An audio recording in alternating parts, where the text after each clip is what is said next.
Welcome back to the Special Ed Strategist podcast, where we bridge learning gaps and empower families to access the special education services they need. I am your host, Wendy Taylor, and I'm thrilled to kick off season 3 with you.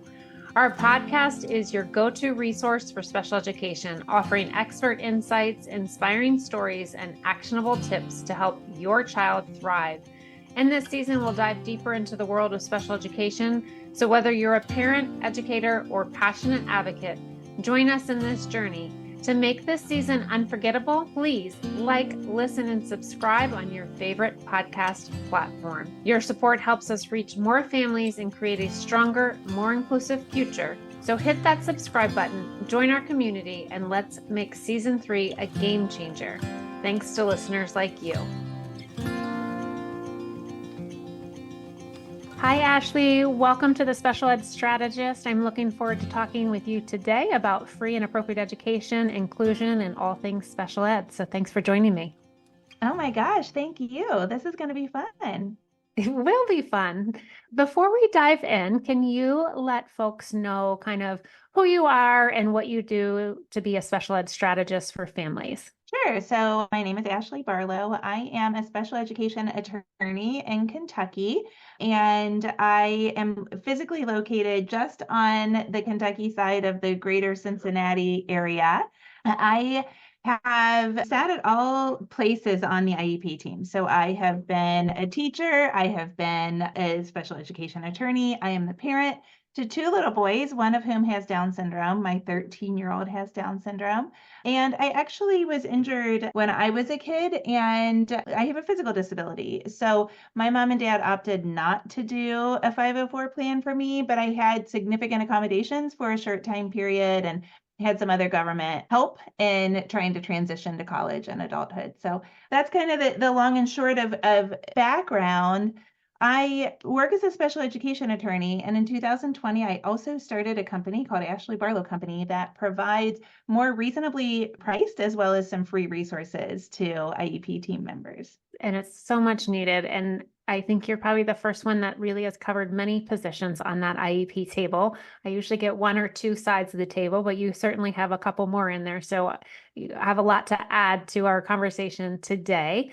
I like to ask my guests before we start our first question, what is a little known fact about you that's not necessarily related to the work that you're currently doing? Oh, I like this. I really, really, really do not like odd numbers. Really? Is it like a luck thing? Is it? No, well, it started, people are going to tune out. It started with fig Newtons, like it's not a cookie, it's a fig Newton.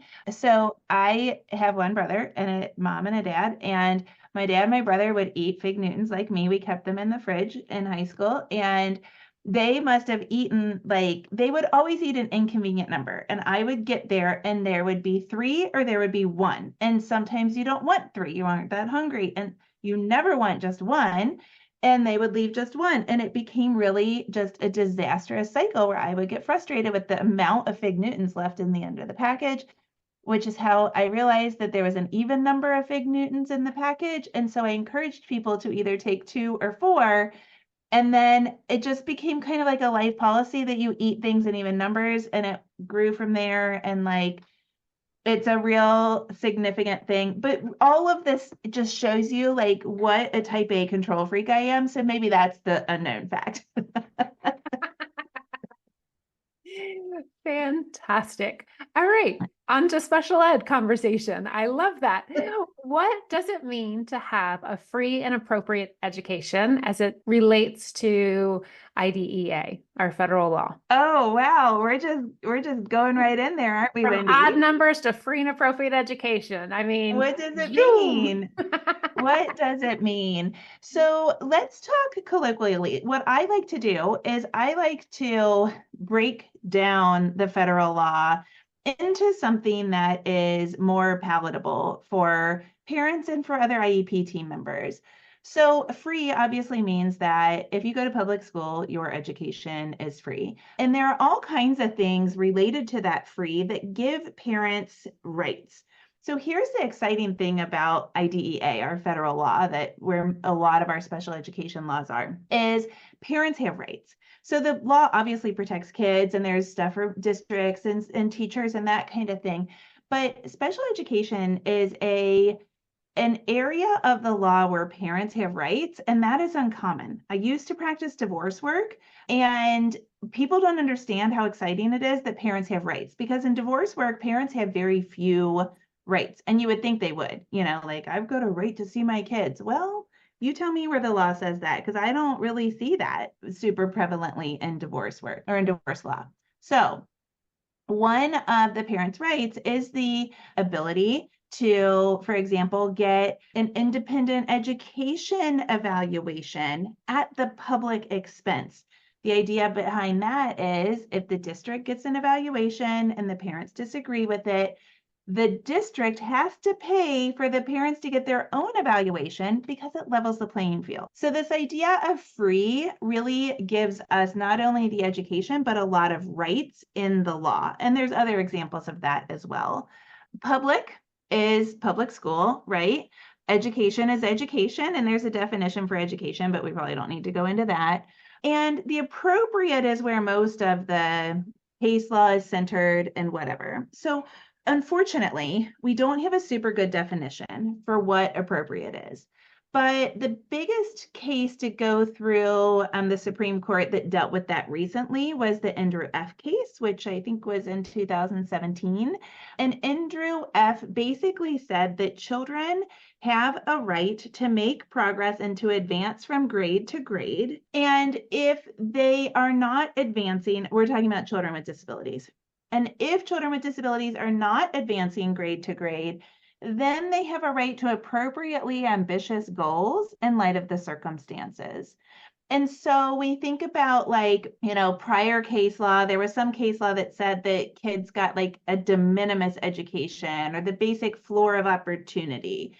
And what we know now is that we don't have that basic floor of opportunity. We've got the right to a more rigorous education, but I think we're kind of all aligned that that doesn't mean that districts are obligated to ensure that kids meet their fullest potential. So somewhere in this like reasonable standard, I always say the law has like an umbrella of reason. And we're in this like gray area of that's not enough, and that's probably asking too much. And that's kind of where we are. How do you help families kind of define that or put it into perspective for them in terms of what is reasonable? So I'm thinking about, say, there's a student with just behavioral goals, not just with behavioral goals, and the school says, well, they're doing fine or they're accessing their education.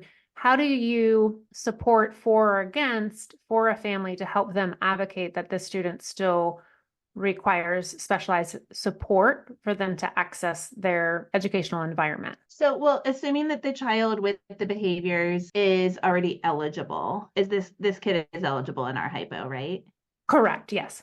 Okay. Like okay. So, assuming that they have an IEP already and they've got goals and that kind of thing, if they come to me and they say the behavior supports are unreasonable, my first question is going to be, is the child making progress? Because there's a lot in the law that says the child has to make progress. And how do we know that they're making progress? And how do we understand that that progress is showing something that does institute or constitute reasonable actual progress? Like they're actually doing better on these goals. This is super easy to look at with reading. I mean, districts are pretty good at saying, oh, they're making progress. And you're like, there is no way that is progress. Or they're not closing the gap between themselves and their peers at all. And behavior is more nuanced. But the good thing about behavior is it's super duper simple. Behavior is a goal, capital B. Behavior is super simple to support once you figure out the function. Yes. So what I do when I'm looking at what's reasonable, if the school is providing reasonable stuff, is normally the way I practice, I start a discussion.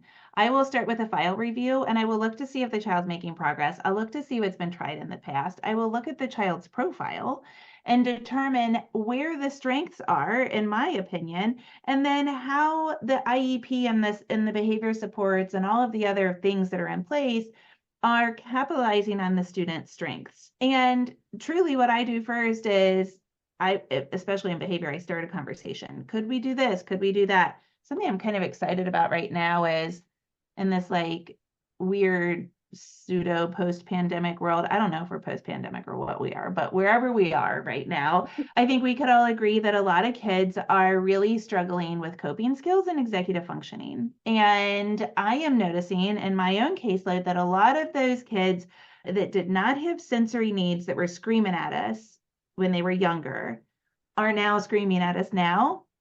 And so I've been talking about like behavior support, executive function support, sensory support, wherever the district seems to like say, oh, we can follow those words. Those words sound good to us. I have been asking for like a trial.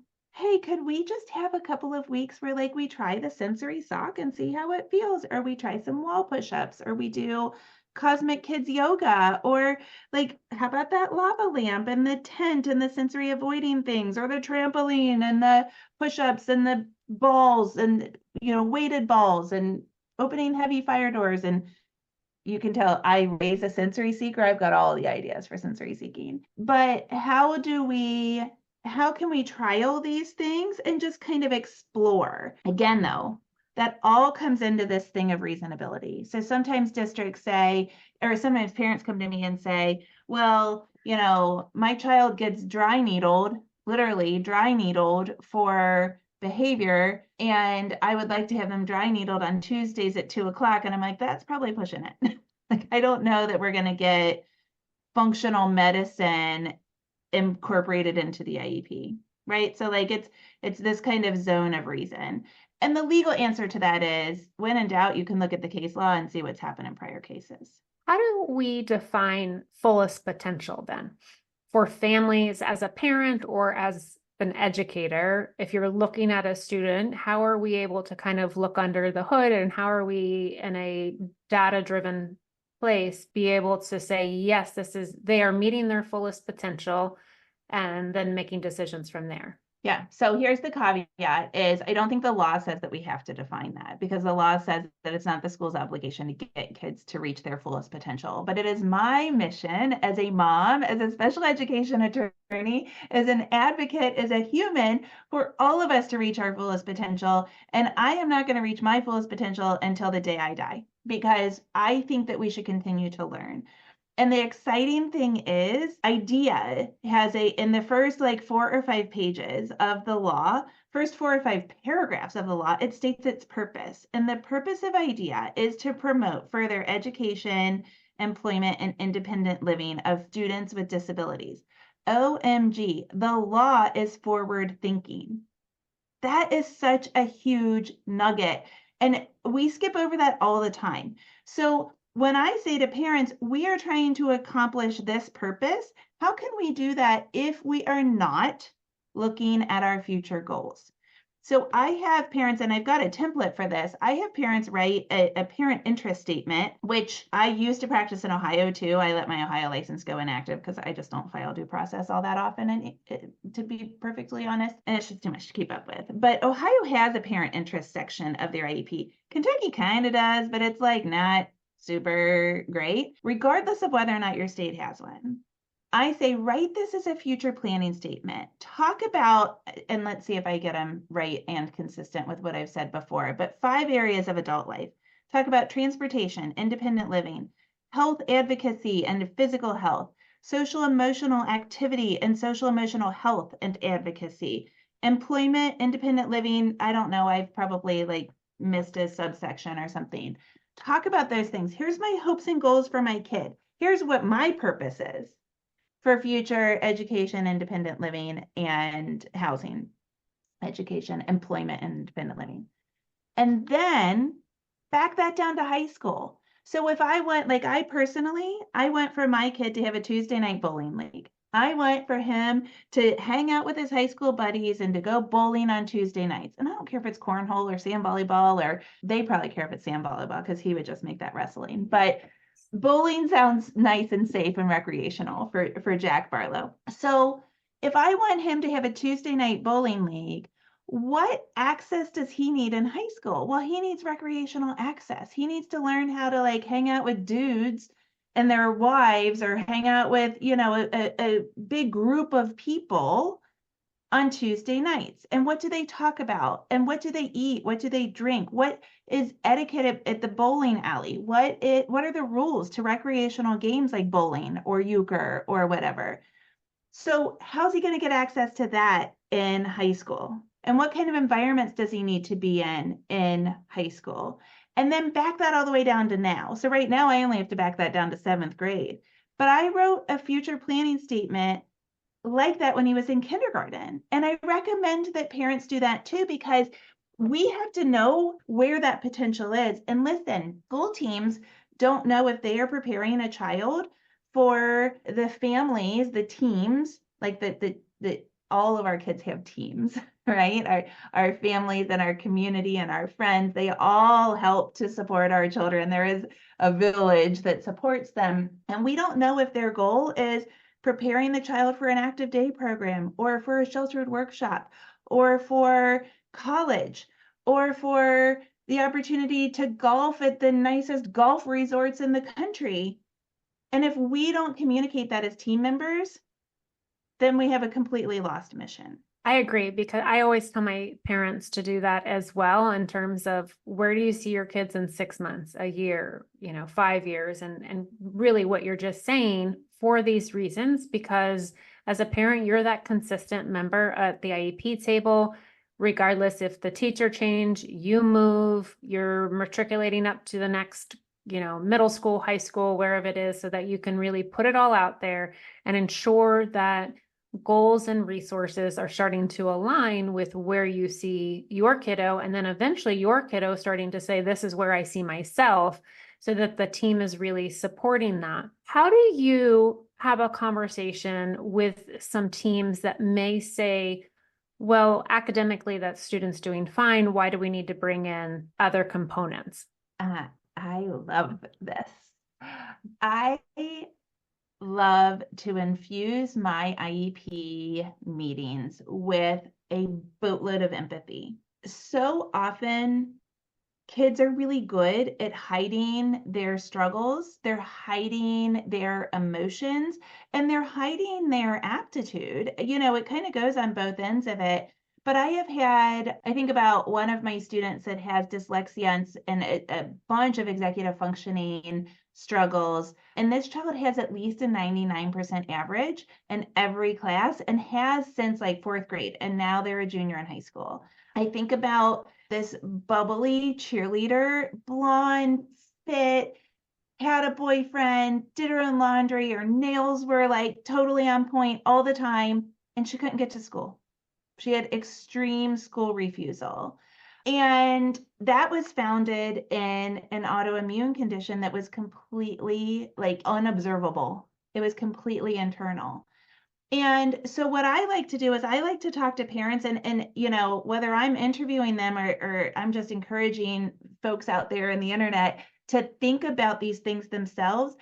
Schools don't know. They don't know how hard it is for them. So like myself, I have an autoimmune condition. So if I were advocating for myself, I would say, yes, I realize you see me. I have a really big smile and blonde hair, and I look super energetic, and you don't know that there are socks and lifesavers and Legos at the bottom of my purse.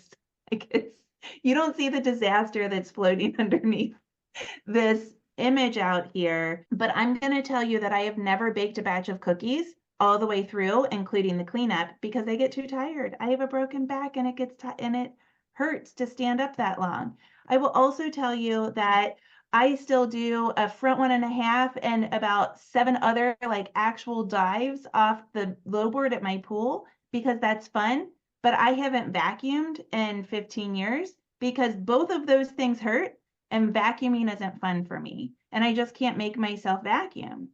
And so that would be if the district is like, well, why can't you, I don't know, do the stairs? Like, why can't you try out for the show choir? Whatever it is. So giving them like this sense of what's happening, and the empathy well, giving them a sense of what's happening should provoke that empathy. One of my favorite books, Wendy, is Five Dysfunctions of a Team. Do you know this book?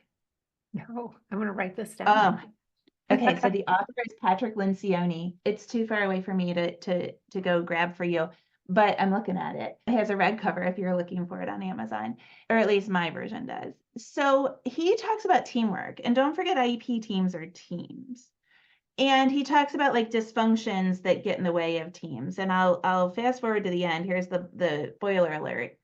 What happens if teams don't work well is ego gets in the way, and eventually a district employee or leader or somebody is going to be like, well, you wanted it, and they almost want something to fail because they didn't get buy-in. So the fourth step has this like big buy-in component, and the first dysfunction is a lack of humility.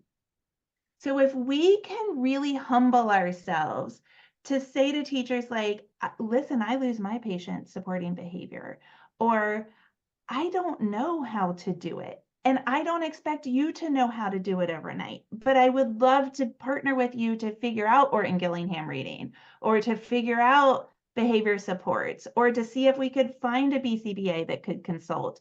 Whatever it is, this humility is kind of the heart of that empathy provoking stuff. It's a lot of words, but does that help? Yeah, it really does. And I think, just having everybody have that third voice at the IEP table, right? So you have what the school district thinks is where the direction should go, and where the parent and the child think where the direction should go, and really kind of piggybacking on what you're saying and coming together to maybe either side is not getting everything they want, but coming up with the best solution within that, with giving grace and care to everybody at the team. Yeah, yeah. Or And at you the raise a table. really good point, about the child. Like a lot of times if they're at transition age and they're there, Mhm. or I'll invite them if they're younger, say like, what do you want? What do you want, buddy? Would that work for you? How do you feel? All these like middle school boys, I get pulled in because they're caught vaping or worse in the bathrooms. And it's like a ginormous issue across our country. It is terrible. I'm telling everybody with a middle school or high school aged kid to ask about vaping in their IEP meetings, because if your child is vulnerable to peer pressure or impulsive, you don't want them in the bathrooms alone. But I get pulled in for these kids that get caught using substances at school, and if we talk to them long enough, we realize that they don't have coping skills to either cope with the impulsivity, or somehow terribly, parents turn this off if your kids are in the car. Somehow terribly, they're realizing that the substance is regulating to them because of their ADHD, or because of, whatever the condition is. And so they're self-medicating using these substances, and it is becoming a huge problem. So for those children, what I like to do is I like to say, what happened? And if you ask enough questions, what happens is they figured out a strategy that helps to regulate them. It might be an AirPod, it might be their hood, and they feel completely misunderstood because the teacher says, take your hood off, or no music, no phones. And they just get so dysregulated so fast that they got to get out of the classroom, and they body check a teacher on their way out. And it happens habitually. So we've got to get everybody to understand and not just be like, rules are rules, move on. And I think what helps, and hopefully you can give us some few tips as well, is at the beginning of the year, really letting all the teachers know, like, here's my student, here's my child, this works really well with them, this does not work, this really helps them to succeed. And I've seen just adding that part of like, this really helps to succeed, puts everybody of, okay, this is, and helps them kind of better understand that student before they walk in the classroom on the first day. But having these conversations, and also adding like, as a parent, you can get a hold of me anyway. Here's the best number, text, call, knock 3 times on the window. I will be there, and just letting them know right off the bat, like, I'm here, we're going to work together as a team. Completely agree. I actually have templates for those things. I have something called an All About Me book, and I have a back to school email. And then I actually recommend really regular communication. And so I call it a Sunday email, but the idea is that parents are taking data. parents are communicating. I tell parents their kids are in 3 environments. They are at home, school, community. And if we think about ourselves as general contractors of the home and community, we are literally general contractors of 2/3 of their lives. We want all this information about what's happening at school, and we try to be super involved in what's happening at school, but kids' lives don't happen in vacuums. So if we're not communicating about medication changes, changes at home, like siblings that are at college or parents that are going through divorces or, updates to therapy experiences for our younger kids and our older kids, we can tie so much of their learning to experiences. So I love the idea of communicating regularly with everybody.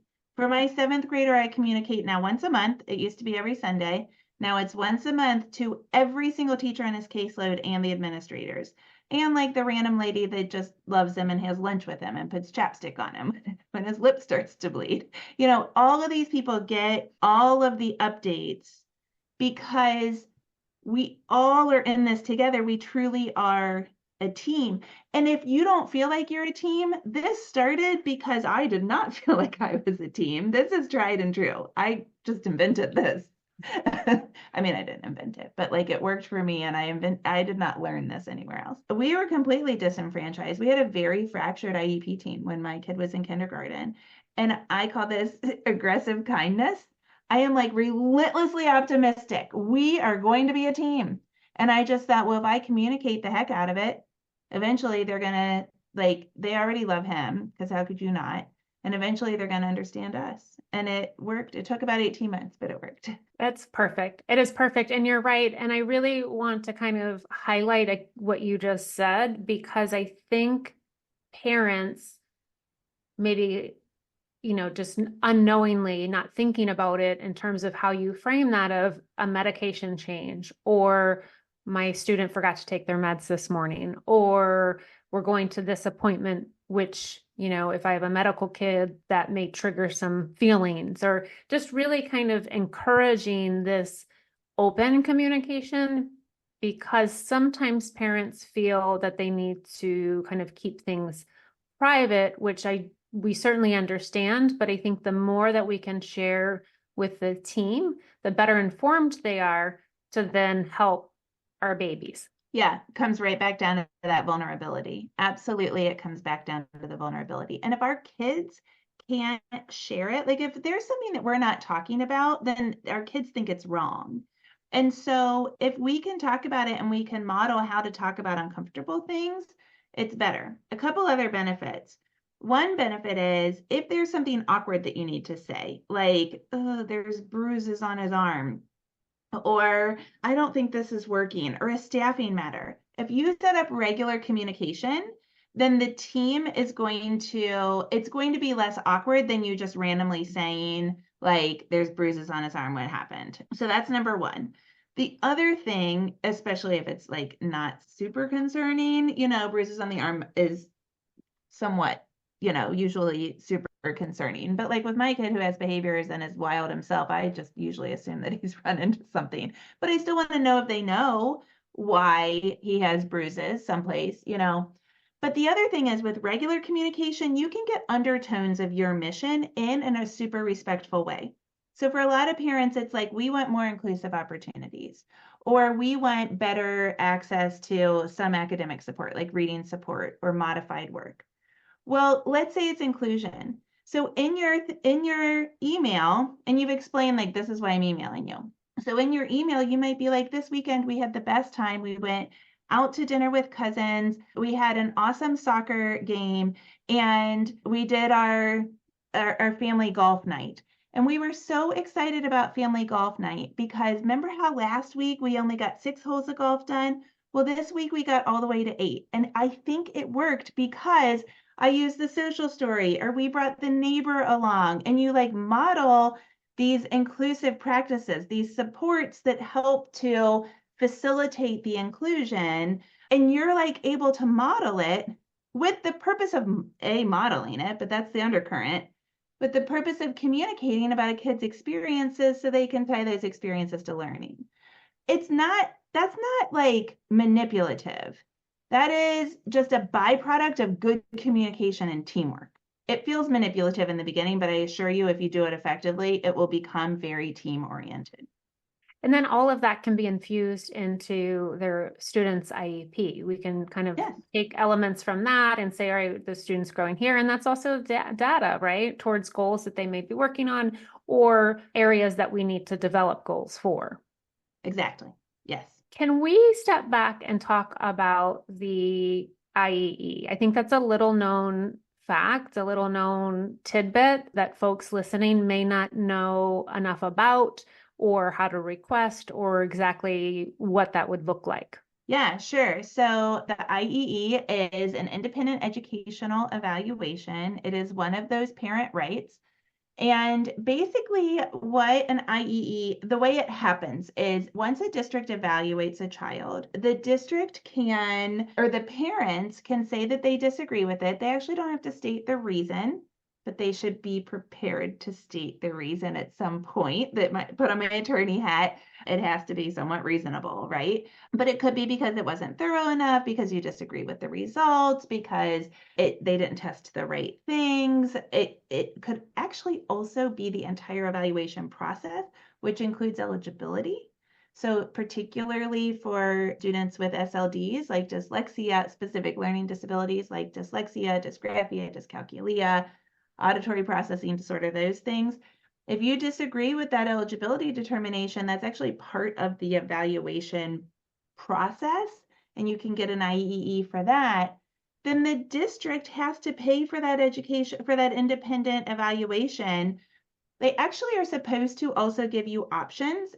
The options should not be exclusive unless they are so comprehensive that there's no other choices. So like they've given you every educational psychologist and speech therapist in, 100-mile radius or something. But you can go get it, and then the district has to pay for it. If the district denies you that right, the district has to file due process, which is pretty significant. So if you ask it, you get it. And if they want to say no, they have to file due process and prove why the request is unreasonable. So it's a really, really powerful tool. And the idea here is that it levels the playing field. So parents get information that they have gone to obtain, and then districts, have to consider it in determining eligibility and developing the IEP. So it's a huge tool. It's a huge tool. Can we talk about dyslexia for a little bit? Yeah. I know that's your area of specialty among so many others, but let's talk about it and how it looks like on an IEP. How does it look like for middle and high school students in terms of direct multisensory intervention, all of it? Yes, so students with dyslexia is a specific learning disability in reading. And basically, like what happens with dyslexia is that so reading is not a natural process. Like our brains are not wired to read. Our brains are wired to communicate in a spoken manner, but not written and read.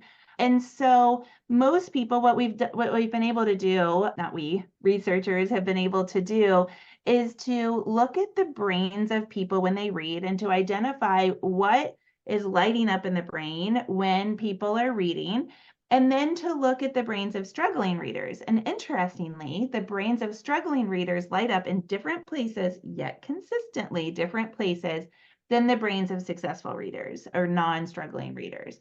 And so what we have to do with dyslexia is we have to rewire the brain so that, and it's very positive, we are able to do this, rewire the brain so that we are going to the centers of the brain that make us more efficient readers. And doing that, we have to address all components of reading. So we have to address not only like the phonics, the blending that non-struggling readers think that we learn.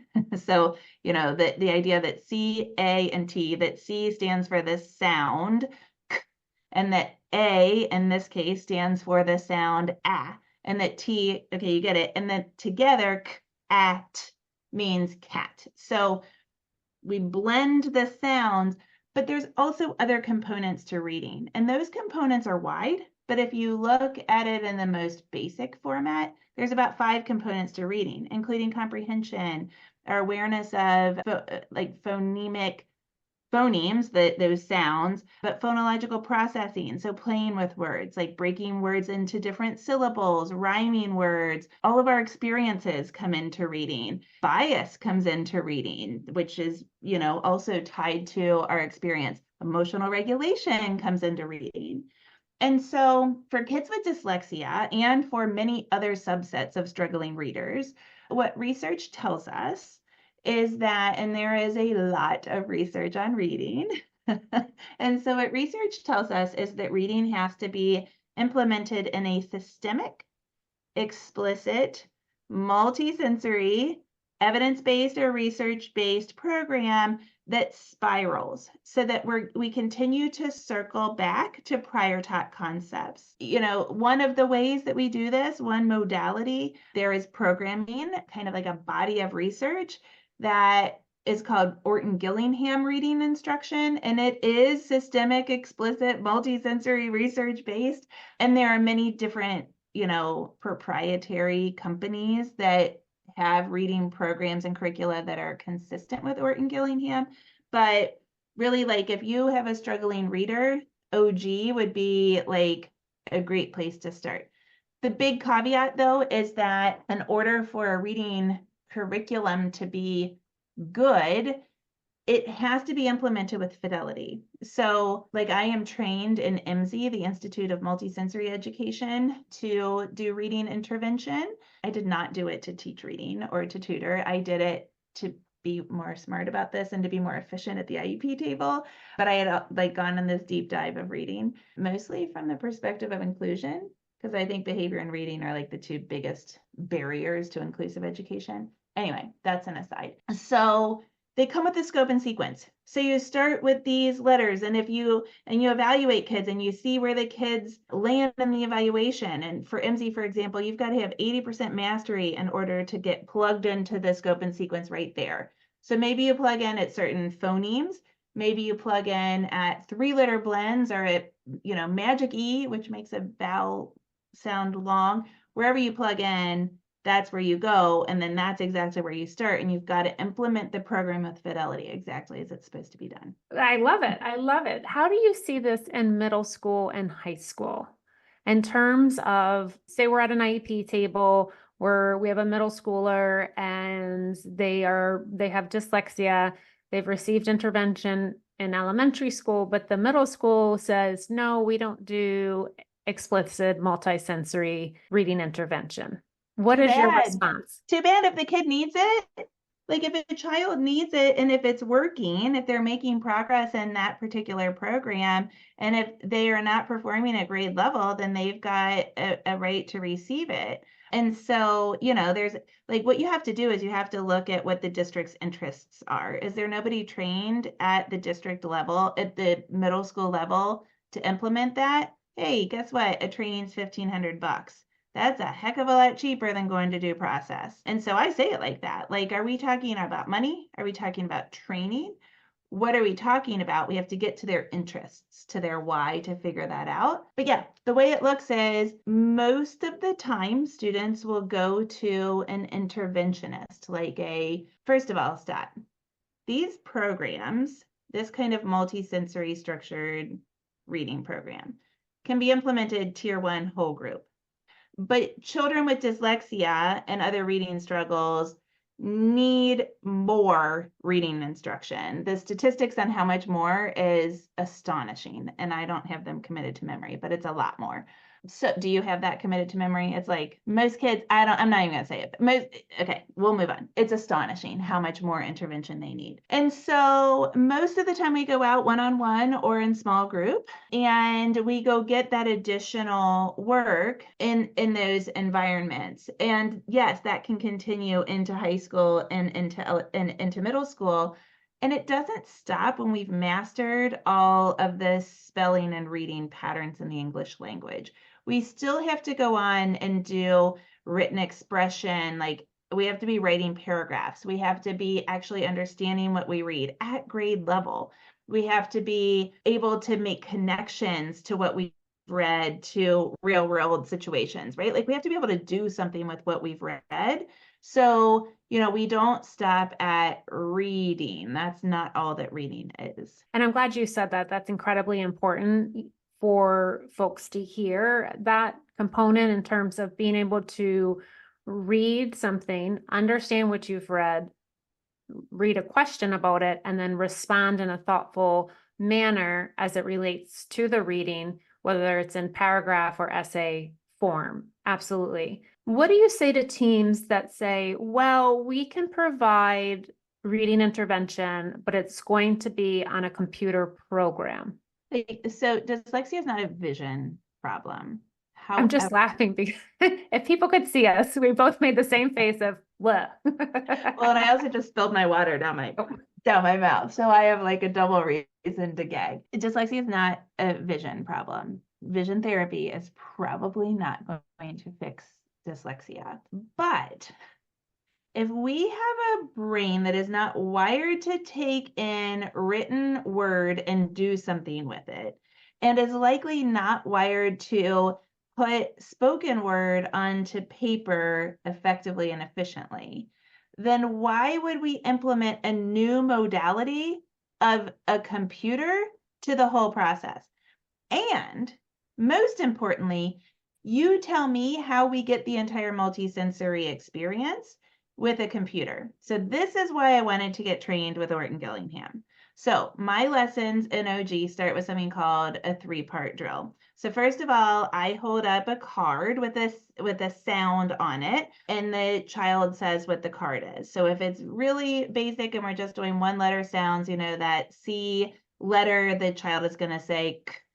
And then those things go on what we call a blending board. So then we make nonsense and real words out of the blending board. You just flip one letter at a time and they read cat, bat, fat, and then we start to change the T. So now we have FA and it's going to say FAP or whatever letters come up there. And then maybe we start to change the O and we go to FOP and then we go to FIP and whatever. And yes, you are correct that teachers have to be aware because sometimes a word pops up. You're like, oops, let's flip 2 cards. Next one, naughty word. Just in my example, I was going to do it with my brain and without even letters. And then let's see, after the 3-part drill, then we write. So we get out a bumpy board, which is like needlepoint paper, like bumpy board or sandpaper or something, and we get 2 different colored crayons. And we write the words in our new concept. So we are writing. Well, I can't write in a computer program. I type and I can use the mouse and I can like write on a screen, like an iPad. There are actually overlays for iPads that companies are now putting on iPads that give you like a bumpy texture. So maybe that does get it somewhat multisensory, but oh my gosh, so hard to replicate on a computer. And But it's then, also hard to really see because as a interventionist, you are paying attention to what that student is doing, their mouth, their hands, their gestures. So you can really start to mark of, yes, they understand this. We need to dive a little deeper into this concept. But if they're just one-on-one on a computer, nope. it's really hard for somebody to take notice of what's working and what still needs support. And there's a nuance within that. I'm really a firm believer of that there's a nuance that a computer program may not pick up. And so I think the point of this is just letting people know that a computer program isn't multisensory. And so to have that conversation with the IEP team to ensure that your student is receiving what they are supposed to receive. And you also don't get any of the other experiential learning into it. It's just what the computer has spit out. So you can't say, oh yeah, you saw Frozen, didn't you? And you can't look at the things that are going to be triggers for kids. You can't tie it to any of their other experiences. I mean, the list goes on and on. Behavioral supports, none of that comes into it. Let's switch gears just a little bit in terms of what misconceptions have you seen or can speak about regarding inclusive education or misunderstandings, and how can we clarify that for listeners? Okay, so misconceptions regarding inclusion. So one thing, so there is a continuum of placements, and there are a lot of people that say inclusion, inclusion, inclusion, inclusion. Like, I want my kid to be included. And I am a very, very strong advocate for inclusive environments. My personal belief is that inclusion is a very individualized concept. The federal law just says that children with disabilities are to be educated to the greatest extent possible with their non-disabled peers. And then there's this continuum of placements that we see in the federal regulations, which are like laws that tease out the United States Code, that give us the idea that we start in gen ed and then we layer on supplementary supports and services like accommodations, modifications, aids, etc. Then we do general education with some resource or intervention pullout. Then we go to special class.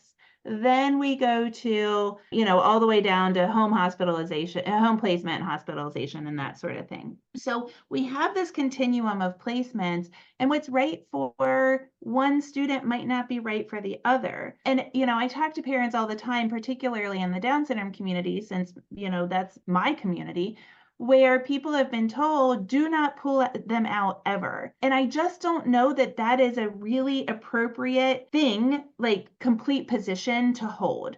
So I call these people inclusionistas. It's like, but what's that mean? And is that good for all of the kids? Never mind the fact that right now so many kids have anxiety and it's really hard to learn in a super busy environment if you're learning something different. So that's one misconception. I think I mentioned it before. My big hurdle with inclusion cases is usually behavior or reading. And if I can really convince districts that we can make a difference with behavior and reading, I can usually make some headway. And so the key with both of those things is accommodations and modifications in the general education classroom. So modifying work so that it's accessible for the child and understanding that that means that, yes, they are not going to get everything. And that is okay. Parents have to say, that is okay. I am not expecting that my 10th grader with Down syndrome is going to learn trigonometry. No, I'm not expecting that. But I do expect that they're going to have access to the people with whom they're going to bowl on Tuesday night, or the people who are going to employ them, or the people who are going to work alongside them. They need to be exposed to this entire community, and that exposure is a very important process to human development. And so one is modifications and accommodations, and the other is, when are we going to break this down and teach them these foundational skills? So we also need access to that specially designed instruction, the heart and soul of special education, to teach them how to read, to teach them replacement behaviors, to teach them coping skills, executive functions, whatever we need, calm down strategies, or whatever we need. What are some examples then of effective adaptations? You kind of alluded to just being part of the community within that trigonometry class or whatever that may be, within an inclusive classroom that can accommodate some unique needs, some addition to what you were just saying? I mean, obviously it's based on the student's needs, right? But what I like to do is like to look at the end of the evaluation report, and I like to see what all those recommendations are. Most of those things are things that we have access to at all times. I have an accommodation as I'm sitting right here. I have a super long torso and a broken back. So I hold I have this little box that goes below me for my feet. I mean, it's so easy, but it just helps me to be more grounded. It could be access to, any kind of regulating device. And it doesn't have to be the same device every time. We could just say like regulation devices, including but not limited to, if you want to list them out. And that can be fidgets. Don't forget, if it's sensory, sometimes we seek, sometimes we avoid, sometimes we seek and avoid at the same time, and that's all okay. Do you like heat or ice when you get hurt? Well, guess what? It's okay if it can be either. So sensory things, it might be the ability to get up and move around. It might be taking a break. It might be, like, I had a friend write me today and ask me about behavior. She said, my child is sometimes aggressive when they want to connect. And I was like, well, to me, that sounds like the function of that behavior is probably attention seeking, and they want to connect with the student. And this child is verbal, non-speaking. And so I said, what about a card that says, I'm your friend. Will you read with me? Good morning. Hello. That sort of thing. And then the other kids in that class need to be trained to respond to that the same way every single time. And there might be 3 appropriate responses: yes, no, and maybe later, you know? And so what's the polite yes, what's the polite no, and what's the polite maybe later? That is an accommodation that I have a lot of kids with something taped to their desk or something attached to their belt loop that's like, will you play with me? Will you be my friend? Because that's a common one. An aid is an accommodation. We do all kinds of modifying work. What I say for elementary schoolers all the time is make their work such that we just get the main idea. Anything else is gravy. And guess what? If kids if the function of if the main idea is like go back to reading, finding that sound, the C sound on a paper. So you give them everything and, maybe it's got like cats on it. Okay, so they circle all the C's and then everybody else is cutting out the cat and coloring it and taping it to the paper plate so that they're making a cat face. Well, that's gravy. While everybody else is doing that, maybe that's when this student that needs the other accommodations is accessing the sensory room or is running an errand so they feel helpful and a sense of belonging or whatever that is. So there are organic ways to fit in a lot of that proactive support as well.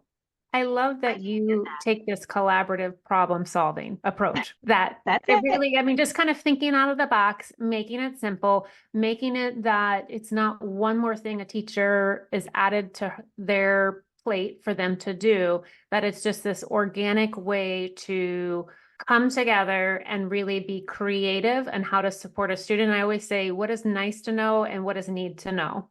And then let's go from there, right? I like the gravy part as well. You mentioned coping skills and that being a big part of our students' needs. Can you just give us an example of something that we could put into an IEP that would support those coping skills? Yes. So, a lot of times coping skills are housed in like pragmatic language, our ability to express our wants and needs. And they're housed in executive functions like planning, prioritization, emotional regulation. But most of the time, if I want to work on coping skills, I'm probably talking to the OT to see what are the areas of need and then how can we address that need. I'm seeing that kids are, because they're getting tier 1 support in social emotional curriculums, and they're learning like breathing techniques, and they're learning how to use fidgets, and they're learning to ask for a break. They are so tired of talking about their emotions that they're like, I don't know, I don't care. And so I oftentimes have parents, or I myself will say to the kid, like, what's it feel when you feel icky? And I start to kind of describe like, anxiety or withdrawal or impulsivity or some of those icky things. And then I say, what makes you feel better? And it takes a lot of exploration. I had a student not too long ago that the parents did not know they were doing this, and I observed it. The mom squeezed the kid's fingertips. He was a sensory seeker and he liked proprioceptive input. He liked a big squeeze on his fingertips. And I was like, let's try a body sock and see how you do in a body sock. Let's see how you would feel in a hug. Have you ever tried a weighted blanket? Have you ever tried, and so we started talking about those things. So coping skills can vary between, actually accessing skills and strategies, and then like the mental fortitude things like grit and perseverance and mind over matter and together we are better and those things. So it really varies on what a kid needs. Some of them just need that social emotional curriculum like Leader in Me or some of those, and some of them need more sensory specific or executive functioning things. I have a great new resource. I think it's like $90. It's so great. It's called the Real Life Executive Functioning Workbook. The authors are Chris Hansen and Amy, I think you say Sippel, Sappl. She's got a master's degree in a BCBA. It is a really hefty workbook. I think it's like $90. I think I paid $89 for it. And what I love about it is it goes through the executive functions, and then it has all kinds of like actual resources that you can teach to probably middle school and high schoolers. So like exercise 24, I just opened it up. It's procrastination station, and it gives you a little lesson. And then it says, like, step 1 is identify the tasks, identify the distractions, make a goal for those distractions, for the tasks. And then the little visual is keeping your train on track. So how are you going, in order to reach this goal, how are you going to do 1, 2, 3, 4, 5, 6, 7 things in order to get there? There's meal planning, there's problem solving, visuals and checklists and templates. I find it to be super good. Like my kids, I have a kid that swims 25 hours a week. And in the 2 weeks a year when he isn't swimming 25 hours a week, he'll come home and I'll be like, it's 3:00. What time do you want to go to bed? 10. Okay, so you have 7 hours. That's an entire work day. Are we going to play Clash of Clans for 7 hours? Like, what are you going to do? How are you going to spend those 7 hours? And like, so we literally make a list. I want to do this. I want to do this. I want to do this. And then I'll say, and I would like for you to walk the dog. Like in my house, we say what you do are have tos before your want tos. And so, we make these things so that we've got a plan. And sometimes that just helps you cope. Like, what if it's uncomfortable to be bored? Yeah. And those are great life skills. Right. Great life skills. I feel like you have just given us so many gems of knowledge. As we wind down, what is something I did not know enough to ask that I should have asked? Gosh, do you want to know how to do a front 1.5 off the low board? Yeah, I do. I'll fly out and you can show me. Oh, that'd be fun. I'm not going to do a low board trick in Virginia in March. That's step 1. Wait till Memorial Day. It's a little chilly. It's a little chilly. If I have not, like, if my followers said, what are we going to talk about here? The thing that we would talk about, number 1 is communicate. Like, I just cannot stress the importance of everybody communicating. Teachers asking for information, parents sending information, parents asking information. But the first thing that you should do when you advocate is ask. Nobody wants somebody to come in and tell you how to do it, because 9 times out of 10, they've already done that and it didn't work. And they know more about why it didn't work and why they wanted to do it in the first place than you do. So communicate effectively, communicate efficiently, and communicate super often. That's really like kind of what the heart and spirit of my work. I love it. And I always end with, what would you put on a billboard if you had one tip for parents? What would it be and why? But I feel like you just answered that, unless you have something more than communicate. Communicate. Yeah. And love. Yes. Love. I just think if we found, there's a Zach Brown song called Love is the Remedy. And I think it's called Remedy, but I expand it. Like, if we really just try to love and try to invoke love for our kids, the outcomes are going to be good. 100%. Such a pleasure having you. Thank you so much for your time today. And I can't wait for people to learn more about you and reach out to you. We're going to put all your information in the show notes so people can contact you. So I appreciate it. Thank you. Awesome. Thank you. Bye, everybody. Thank you again for tuning into another episode of the Special Ed Strategist podcast. I hope you found today's podcast insightful and valuable. Before we sign off, remember to show your support by liking, sharing, and subscribing to our podcast. Your engagement helps us continue our mission of empowering families and bridging learning gaps in special education. Don't forget to spread the word about the Special Ed Strategist podcast with your friends, family, and colleagues who may benefit from our content. Together, we can make a difference in the lives of children with special needs. I am your host, Wendy Taylor, and I can't wait to bring you more inspiring content in the future. Until next time, stay informed, stay inspired, and keep making a positive impact. Goodbye for now.